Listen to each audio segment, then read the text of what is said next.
Big news is shaking up the art world.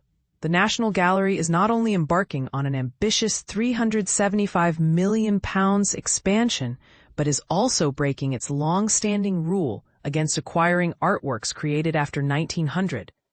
This bold move is part of a major overhaul that includes constructing a brand new wing, signaling a new era for this historic institution.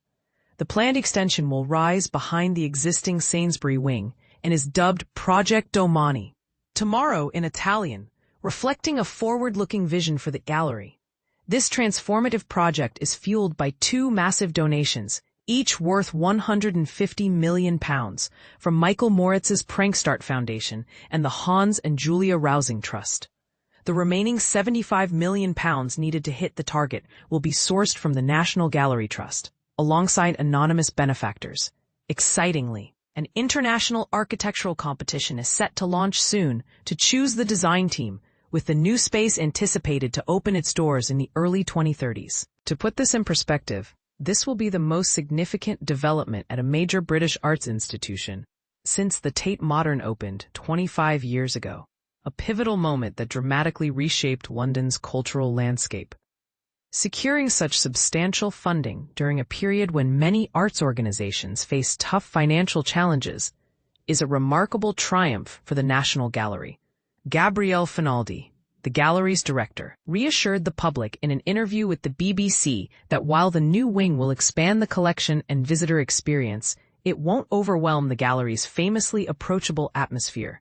He emphasized that part of its charm lies in its human scale, allowing visitors to explore the entire collection comfortably in a single day, unlike sprawling institutions such as the Louvre or Prado. Political support is strong as well.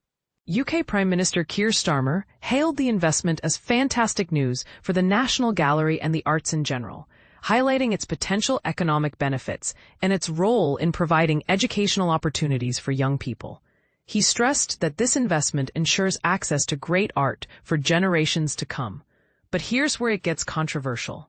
The National Gallery has decided to remove the century-old cutoff, ending its tradition of excluding works created after 1900. This policy was originally established in coordination with Tate, which traditionally collected modern and contemporary art.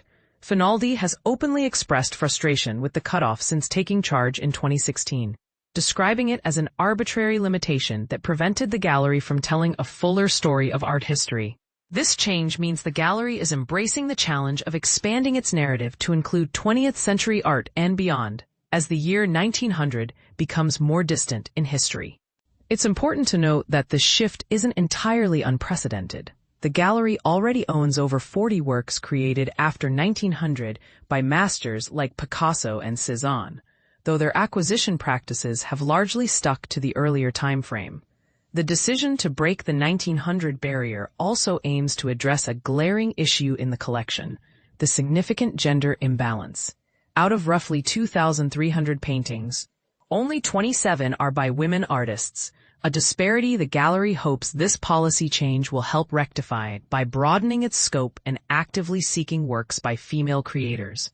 Maria Balshaw, director of Tate, publicly welcomed the announcement and expressed intentions for closer collaboration between Tate and the National Gallery to strengthen the nation's art collection overall.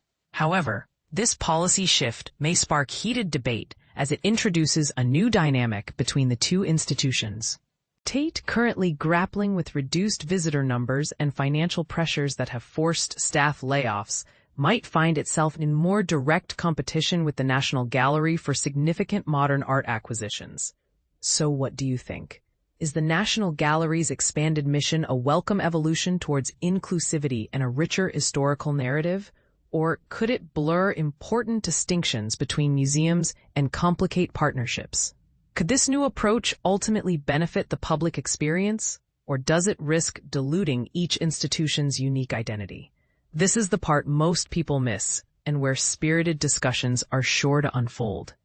Share your thoughts below.